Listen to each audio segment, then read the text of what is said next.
Il était une fois un beau couple nommé Adaku et Emeka. Ils étaient mariés depuis 7 ans et malgré tous leurs efforts, ils n'avaient pas d'enfants. Cela leur causait beaucoup de douleur, d'autant plus que leurs beaux-parents les pressaient constamment. Mais ils étaient déterminés à s'aimer pendant les moments difficiles. Finalement, après mûre réflexion, le couple a décidé d'adopter un enfant. Ils ont été attirés par une petite fille douce et vive nommée Damilola. Damilola n'avait que 6 ans, mais elle était née avec un handicap. Elle ne pouvait pas marcher ou devait utiliser un fauteuil roulant. Pourtant, sa personnalité joyeuse et ses sourires radieux ont immédiatement conquis le cœur d'Adaku et d'Emeka. Nous prendrons soin d'elle et nous lui donnerons tout ce dont elle a besoin. Emeka promit à Adaku. Les larmes aux yeux, il savait que c'était leur chance d'apporter du bonheur dans leur vie. Alors ils l'ont adoptée. La vie avec Damilola était remplie de joie. Ils l'ont mise dans la meilleure école et elle avait une domestique personnelle pour l'aider avec tout ce dont elle avait besoin. La nuit, Adako et Emeka lui lisaient des histoires pour s'endormir, riant et se câlinant avant de l'aborder. Il fêtait son anniversaire avec des gâteaux, des cadeaux et des ballons, et il l'emmenait souvent au parc pour jouer avec d'autres enfants. Damilola se sentait aimée, en sécurité, comme si elle savait qu'elle faisait partie d'une famille qui tenait profondément à elle. Puis quelque chose de miraculeux s'est produit. Après des années à penser que c'était impossible, Adaku a découvert qu'elle était enceinte. La nouvelle a apporté de l'excitation à toute la famille. Adaku et Emeka avaient enfin reçu le miracle pour lequel ils avaient prié, un bébé à eux. Tout le monde était ravi, et bientôt Adaku a donné naissance à une belle petite fille en bonne santé.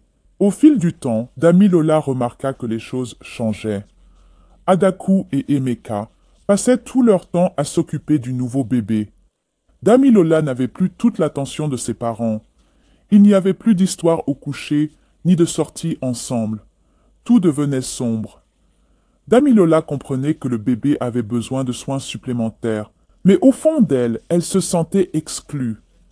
Elle faisait de son mieux pour être une grande sœur, toujours souriante et cherchant à jouer avec sa petite sœur.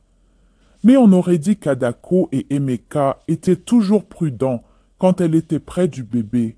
Ils ne la laissaient pas tenir ou toucher sa petite sœur, ce qui blessait profondément Damilola. L'école est devenue une lutte pour Damilola. Ses notes ont commencé à baisser et elle est devenue silencieuse et réservée. Son professeur l'a remarqué et a convoqué Adako et Emeka pour une réunion afin d'exprimer son inquiétude concernant le comportement de Damilola. Cependant, ils ont écarté cela, disant que Damilola s'ajustait simplement au nouveau bébé et qu'elle irait bien. Le premier anniversaire du bébé est arrivé. Adaku et Emeka ont organisé une grande fête, mais Damilola n'a pas été incluse dans la célébration. On ne lui a même pas donné de nouveaux vêtements pour l'occasion. Elle regardait depuis sa chambre tandis que tout le monde fêtait. Les larmes coulant sur ses joues, elle se sentit oubliée. Peu de temps après la fête d'anniversaire, le bébé est tombé malade. Adaku et Emeka étaient affolés, faisant tout leur possible pour sauver leur fille unique. Mais malgré leurs efforts, le bébé n'a pas survécu. La perte a dévasté le couple. Ils étaient tellement bouleversés, se demandant pourquoi leur unique fille avait dû leur être enlevée si tôt. Ils tournèrent de nouveau leur attention vers Damilola, la couvrant d'amour et d'attention, comme si rien ne s'était passé. Mais ensuite, Adaku est tombée enceinte à nouveau, cette fois de jumeaux. L'excitation est revenue dans la maison, et de nouveau, Damilola a été mise de côté. La mère d'Adaku l'a averti de ne pas négliger Damilola encore une fois, mais tous ses conseils sont tombés dans l'oreille d'un sourd. Les couples ont changé l'école de Damilola pour une moins chère, tandis que les jumeaux allaient dans les meilleures écoles. Lentement, ils ont commencé à maltraiter Damilola. Adaku, autrefois une mère aimante, est devenue dure et impatiente. Elle criait sur Damilola et la frappait, même pour la moindre erreur. Emeka n'était pas mieux. Il est devenu distant, concentrant toute son attention sur ses enfants biologiques. Un jour, la domestique personnelle de Damilola a dû voyager au village pendant une semaine pour voir sa mère malade. Adaku et Emeka l'ont laissé partir sans prévoir quelqu'un pour s'occuper de Damilola. Ils ont décidé d'emmener leurs jumeaux en vacances et ont laissé Damilola seule à la maison. Elle avait seulement 8 ans et ne pouvait pas travailler sans aide. Heureusement, la domestique avait laissé à Damilola de l'eau en bouteille et des biscuits avant son voyage, mais ce n'était pas suffisant. Après 3 jours, Damilola n'avait plus de nourriture ni d'eau. Elle ne pouvait pas sortir de son fauteuil roulant et était trop faible pour appeler à l'aide. Elle restait assise dans sa chambre, impuissante et effrayée, sans personne pour s'occuper d'elle. Quand la femme de ménage est revenue 1 semaine plus tard, elle a été horrifiée par ce qu'elle a vu. Damilola était à peine vivante. Elle était restée assise dans ses propres excréments. Déshydratée et affamée, la femme de ménage a conduit Damilola à l'hôpital, où les médecins ont travaillé dur pour lui sauver la vie. La domestique a appelé Adako et Emeka, mais ils étaient en vacances et ne semblaient pas se soucier beaucoup de la santé de Damilola. Elle n'avait pas beaucoup d'argent pour couvrir les frais d'hôpital. Alors elle a contacté l'agence d'adoption, qui avait aidé à placer Damilola avec Adako. Lorsque le représentant de l'agence est arrivé à l'hôpital, ils ont été dévastés de voir l'état de Damilola. Ils se souvenaient d'elle comme d'une fille douce et brillante qu'ils avaient placée avec le couple et ne pouvaient pas croire qu'elle avait été traitée si mal. Ils ont immédiatement payé les soins médicaux de Damilola et ont pris des mesures légales pour la retirer de la garde d'Adako et Emeka. Quand Adako et Emeka sont rentrés de leurs vacances, ils ont reçu des ordonnances du tribunal. L'agence d'adoption avait porté plainte contre eux pour négligence et Damilola leur avait été retirée. Ils ont dû payer une amende énorme. Mais tout ce à quoi Adako et Emeka pouvaient penser, c'était comment organiser une grande fête pour les jumeaux. L'anniversaire des jumeaux est arrivé bientôt. Adako et Emeka ont mis le paquet pour la célébration. La fête était si grande en ville que tout le monde en parlait. Mais le lendemain matin, la tragédie a frappé de nouveau. Adako est allé réveiller les jumeaux pour le petit déjeuner, mais ils ne se réveillaient pas. Paniqué, Emeka les a emmenés à l'hôpital, mais il était déjà trop tard. Les 2 jumeaux étaient décédés dans leur sommeil, et les médecins ne pouvaient même pas expliquer pourquoi. Les gens ont commencé à parler derrière eux. Pourquoi leurs enfants meurent-ils? Et certains disaient même, ont-ils utilisé leurs enfants pour de l'argent sale? La mère d'Adaku lui rappela tous les avertissements qu'elle lui avait donnés sur la manière de bien traiter Damilola. Mais la perte était trop lourde à supporter pour Adaku. Elle sombra dans la folie, et malgré les efforts d'Emeka pour l'aider, rien ne fonctionnait. À l'agence d'adoption, Damilola a été placée dans une nouvelle famille, une famille qui l'aimait et la traitait avec gentillesse et soin. Elle a reçu une thérapie et a commencé à guérir lentement du traumatisme laissé par Adaku et Emeka. Adaku et Emeka n'avaient plus que des regrets. Leur richesse ne pouvait pas ramener leurs enfants, ni effacer la douleur qu'ils avaient causée à Damilola. Alors que Damilola s'installait dans sa nouvelle famille aimante, elle commença à s'épanouir. Ses nouveaux parents, Monsieur et Madame Chidi, l'adoraient et veillaient à ce qu'elle ne se sente jamais indésirable ou négligée. Ils l'ont traitée comme leur propre fille.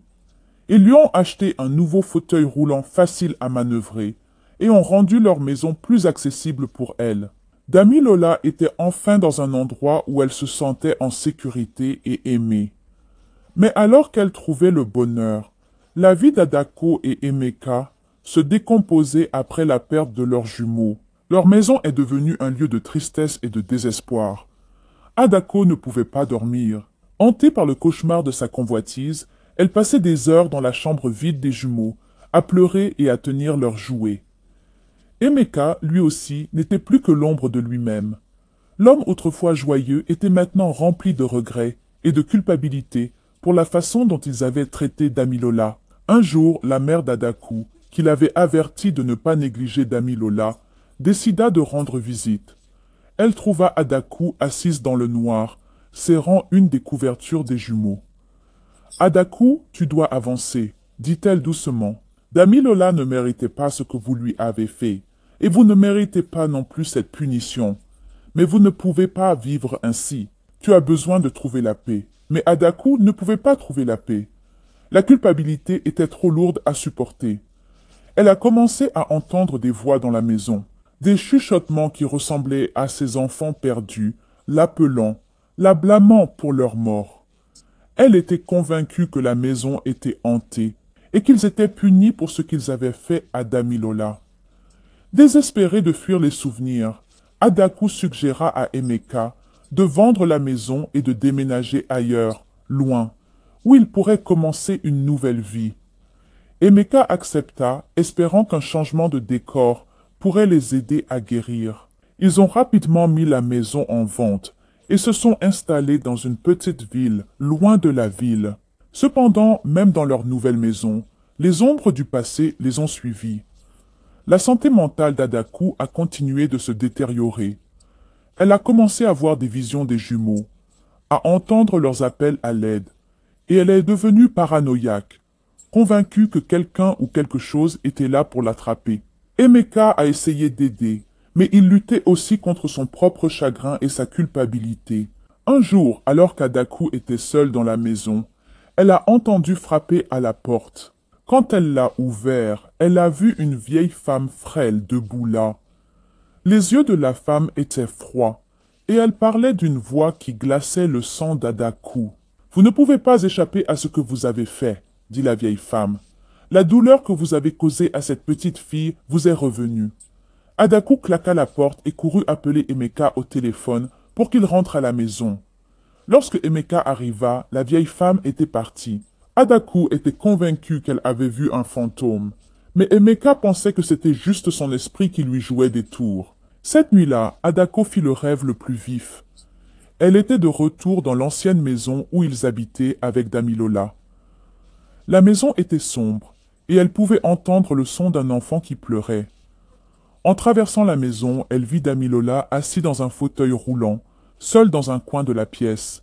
Damilola pleurait, et quand Adaku a essayé de s'approcher d'elle, la pièce était remplie du son de deux bébés riant, leurs voix résonnant tout autour d'elle. Adaku s'est réveillée en criant, trempée de sueur. Pendant ce temps, dans la nouvelle maison de Damilola, un jour elle entendit des adultes parler d'une histoire tragique qu'ils avaient vue aux informations. C'était à propos d'un couple qui avait maltraité leur enfant adopté et perdu leurs enfants dans des circonstances mystérieuses.